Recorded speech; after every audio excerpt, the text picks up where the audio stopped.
Hello and welcome to the Urban Survival Emergency Kit.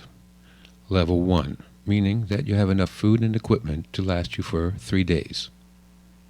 Before we begin on this kit, let's talk about philosophy of use.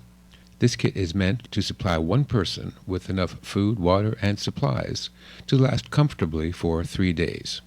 This kit is something you would keep in your closet, and if you had to evacuate in a hurry, you would grab it and throw it into the back of your car. In a worst-case scenario, I could see putting it on my back and maybe hiking 3 or 4 miles. What it's not intended to do is to bug out into the wilderness. I don't have the equipment in here for wilderness survival, and this bag wouldn't last 3 days in the woods anyways.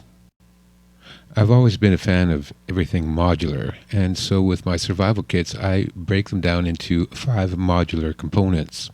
They are medical, shelter, nourishment, communications, and security. The first category is medical. I keep a small first aid kit in a red pouch. I kind of like to color code my modules, and red seems to be an obvious color for a first aid kit. Also, it's easier to find when you're in a hurry and you're searching through the backpack to find a Band-Aid. Inside is the usual first aid equipment. I have some pressure dressings, bandages, antiseptic wipes, antibiotic cream, a magnifying glass, also a small pill container with acetaminophen and ibuprofen, and latex gloves. Still under the category of medical, I also carry a toilet kit because hygiene is an important part of staying healthy. In my toilet kit I keep some mouthwash, some shampoo, toothpaste, toothbrush, chapstick, soap, some wet wipes, and some more soap. The second category is shelter. The first item in my shelter kit is a standard car blanket. It's just small enough that I can stuff it into the backpack, and yet it's big enough that you can actually sleep under it or keep warm by wrapping it around you. The other items in my shelter kit I keep in this giant Ziploc bag. The first item in this bag is a bivy sack. A bivy sack is basically a tarp that's sealed on 3 sides. It functions something like a sleeping bag, but without the insulation. It does keep you dry though, and if you were to stuff it with insulating materials such as old clothes or even loose leaves, it'll keep you pretty warm. The advantage of a bivy sack is that it takes up very little space and it's very light. The next item is a rain poncho. It can keep you dry in a rainstorm, and you can also use it as a ground sheet. Or you can even string it up over top of your bivy sack and create a shelter. I also carry a plastic garbage bag. Next is one of those little emergency blankets that are good at reflecting back body heat. I can open this up and stick it inside the bivy sack to add extra warmth, or I can lay it down on the ground as a ground sheet. And finally, we have a small sewing kit. The third category is nourishment. First up is some drinking water. I have 3 pints here, which is really not enough water to last you for 3 days.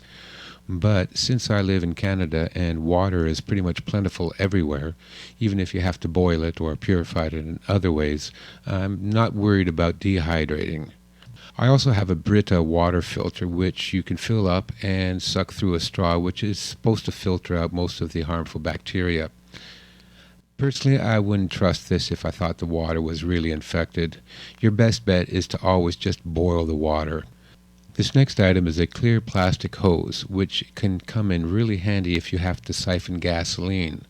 You can also use this to access water that you wouldn't be able to get at otherwise. So between these 3 items, I've pretty well taken care of my hydration. Next up is nourishment. First thing I have here is a 3,000 calorie energy bar.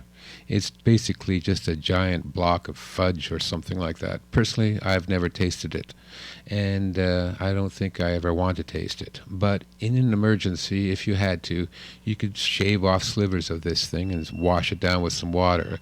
At least you'll know you'll be getting the calories you need to keep going. In addition, I carry my own food kit. Inside this pouch here I have an assortment of powdered soups, coffee, hot chocolate, some protein in the form of a couple of cans of Spam. Also under nourishment is a way of cooking your food. I've included one of those lightweight aluminum camping kits. It consists of a plate, a pot, and a fry pan. To be honest with you, this thing isn't very good. It doesn't really cook well, and everything tends to stick to the bottom of the pot. But because it's light and compact, I can't really seem to find anything better to replace it with. Inside the pot, I have enough room to carry a few extra items. This is one of those soda can alcohol stoves. I've also included a small bottle of methyl alcohol that runs the stove. I found that a tablespoon of this methyl alcohol will boil a cup of water in about 3 minutes. It's great for making a quick cup of coffee. I also have some waterproof matches, a candle, a flint and steel fire starter, and some fire starting briquettes. The fourth category is communications. First up is this emergency radio. This is very lightweight and it's made out of plastic. Definitely handle this with kid gloves. But the advantages to this radio is that it's light and it's rechargeable. There's a little plastic handle here that you crank and it will recharge a NiCad battery that's inside. You can also run it on regular AA batteries, or you can plug it into an AC outlet. It also has a flashlight. But one of the best things about this is it has a USB port so that you can plug in cell phones or MP3 players and recharge them through the battery. Included under communications is this little pouch with a few more items inside. The first is a flashlight. I also carry about a half dozen rechargeable batteries to go with this flashlight. Next up is a small walkie-talkie. I also carry a similar walkie-talkie in another emergency kit that my wife would carry. I also have about 3 or 4 glow sticks in each of the kits. And finally, my alternative energy source is this cigarette case solar battery charger that I made. I have another video up on YouTube that will show you how to make this little solar charger yourself for about $9–10. It works pretty good, but it's going to take a long time to charge up the batteries. But at least I have some option in case the power goes out. The final category is security. The first item here is some safety glasses. And I also carry some dust masks and some nylon rope, a notepad and pencil for taking down notes and leaving messages. I have about 4 feet of duct tape wrapped around this pencil, a compass,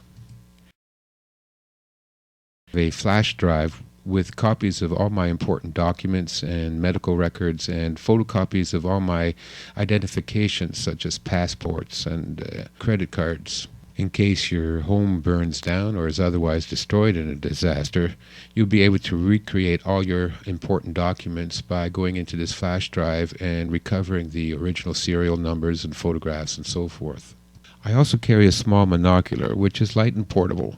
I use it to check ahead on the road to see if there's any trouble, such as car accidents, traffic jams, or even roadblocks. This is my Swiss Army knife that I bought about 30 years ago. It's come in pretty handy, and I really like it because it has a really strong plastic sheath. The back of the sheath has a sharpening stone, and it's got a sawtooth at the top for cutting through wood. Next up is a multi-tool. I've actually used this on numerous occasions, and it's really come in handy for making all kinds of repairs. This is a small billfold. Inside I have a photocopy of my driver's license and my credit card numbers. I also have some spare cash and some coins. These will come in handy if the power goes out and you can't access an ATM machine or your bank. And finally, I have a pair of work gloves. So that's the Urban Survival Emergency Kit. I hope this video has given you some good ideas for putting together a kit of your own. Thanks for watching.